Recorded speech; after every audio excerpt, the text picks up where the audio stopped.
Hey everyone, welcome to this explainer. Today, we're diving into a massive structural change that is quite literally reshaping global geopolitics right now, and that is India's sweeping defense transformation. For decades, India has been known around the world as the second largest importer of weapons, but that heavy reliance on foreign military hardware, well, it's undergoing a radical shift. We're to explore exactly how a nation that's historically been so dependent on buying its arms is executing a strategic roadmap to become a nation that builds them. Let's get into it.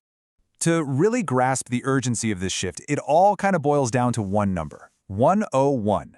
Back in August 2020, the Indian Defense Ministry dropped a massive announcement. They placed strict restrictions on importing 101 different weapons and military platforms. And we're talking everything from basic assault rifles all the way up to complex transport aircraft. This wasn't just some minor policy tweak either. It was the ultimate catalyst, a forceful push designed to basically jolt the domestic military sector into high gear. Here is how we are going to break this all down today. We'll start by looking at the reliance problem, then explore the origins of indigenous defense, see how they are rewriting the rulebook, survey India's current arsenal, examine the roadblocks to self-reliance, and finally chart out the path forward. All right, starting with Section 1, the reliance problem, or the import burden. The current reality is honestly pretty stark. As the second largest global importer of arms, India is carrying a massive economic and strategic burden. Look, the armed forces desperately need continuous modernization, but relying on foreign nations for the very backbone of your national security, it's incredibly risky and, frankly, wildly expensive. So the future goal is the complete opposite of today's reality. The vision isn't just for India to emerge as a powerful, self-reliant country, but to actually flip the script entirely and become a net exporter of domestic defense technologies to the rest of the world. Moving on to Section 2, Origins of Indigenous Defense. The 1983 spark. Now you might be wondering when all this started, because it's definitely not a new dream. The real push for indigenization actually kicked off way back in 1983 with the Integrated Guided Missile Development Program, or IGMDP. The goal there was to develop 5 foundational systems entirely at home. You had Prithvi for surface-to-surface, Akash for surface-to-air, Trishul, which was the naval version of Prithvi, Nag, an anti-tank missile, and of course the mighty Agni ballistic missiles. This was absolutely huge, the first major coordinated step taken by the Defense Research Development Organization, or DRDO, to build domestically. But here's the catch. Those early, solely domestic efforts, they just weren't adequate to keep up with the fast-evolving, high-tech demands of the Indian Armed Forces. So the strategy had to evolve, and India successfully pivoted towards strategic co-development, partnering up with foreign companies. A perfect textbook example of this is the BrahMos supersonic cruise missile. BrahMos is this incredibly successful joint venture between India and the Russian Federation, and it proved that sharing technology could effectively bridge the gap while local industries matured. Which brings us to Section 3, rewriting the rulebook through a massive policy overhaul.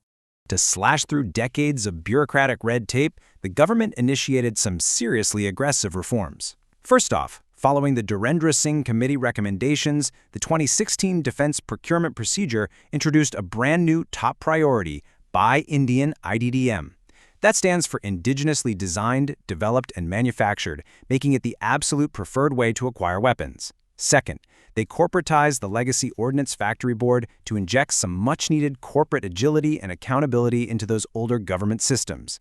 And third, they launched an e-biz portal, finally bringing the tedious, painful process of applying for industrial licenses completely online.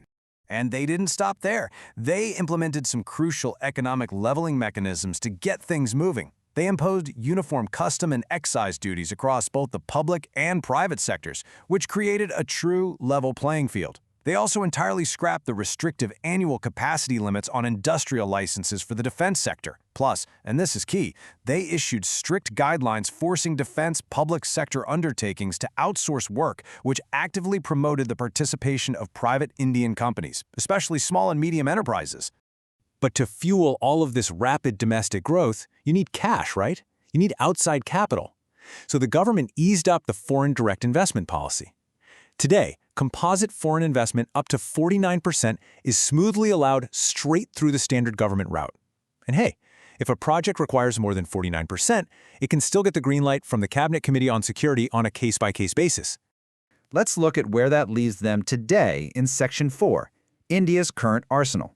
The present scenario. The sheer scale and diversity of the hardware being built in India right now is honestly staggering. Out at sea, you have the INS Vikrant, the very first indigenous aircraft carrier built in India for the Navy, a literal floating fortress and a massive achievement. On land, there's the Dhanush, the first indigenous long-range artillery gun, which people affectionately call the Dashi Bofors. In the strategic domain, you've got Agni 5, the formidable intercontinental ballistic missile developed back in 2013. And we can't forget incredibly advanced rocket systems like Pinaka, developed by the Armament Research Development Establishment over in Pune. And then there is the mother of all underwater defense deals, Project 75. Initiated in 2017, this program aims to build 6 highly advanced stealth submarines right in Mumbai and Mazagon Dock Limited. What's so fascinating here is the synergy at play. These subs, like the INS Kalvarari and INS Kanderi, are physically built in India, but they utilize the advanced design of the French company DCNS. It is the perfect modern example of acquiring foreign know-how to build up local manufacturing muscle. But it's not all smooth sailing. Section 5, Roadblocks to Self-Reliance. The Crucible. One glaring issue that pops up is the highly uneven success rate across different military branches, mostly down to coordination and strategic focus. On one hand, the Indian Navy has progressed incredibly well, primarily because they set up strong, successful in-house capabilities with their Naval Design Bureau. But on the flip side, you look at the Army's Arjun main battle tank developed by DRDO. It's largely been a deadweight program, literally stuck in the development cycle since 1974, no joke. It perfectly illustrates how a lack of clear strategic direction can stall massive, expensive projects. So the takeaway here is that systemic roadblocks absolutely still exist. Beyond a lack of basic infrastructure and strategic direction, India faces severe external challenges, like technology denial regimes. Powerful nations like the US and Japan have historically restricted India's access to high-end tech. A prime example? DRDO's inability to develop the indigenous Kaveri engine for the Tejas aircraft because of that exact restricted access. Internally, the economic slowdown from the COVID-19 pandemic severely hampered private sector expansion. Throw in a technology development process that often remains frustratingly opaque, and you can easily see the uphill battle they're fighting. So how do they fix it? Section 6, the path forward and strategic solutions. To truly secure a robust domestic industrial base, the data suggests a very logical, step-by-step game plan. First, strictly categorize weapons. Clearly define what absolutely must be imported right now versus what can definitely be made locally. Second, start the upgradation with basic weaponry and protective gear for the troops before scaling up to those highly complex systems. Third, and this is a massive unique advantage, India needs to lean heavily into its known superpower, the software industry. Harnessing artificial intelligence and cybersecurity tech to develop indigenous systems is a massive, massive opportunity. And fourth, building a robust, reliable supply chain is absolutely critical if domestic defense manufacturers want to optimize their costs and actually stay competitive. To tie all these solutions together, a major structural fix was required: the creation of the Chief of Defense Staff, or CDS. For making India to actually succeed in the defense sector, it requires an injection of brilliant strategy combined with a joint focus.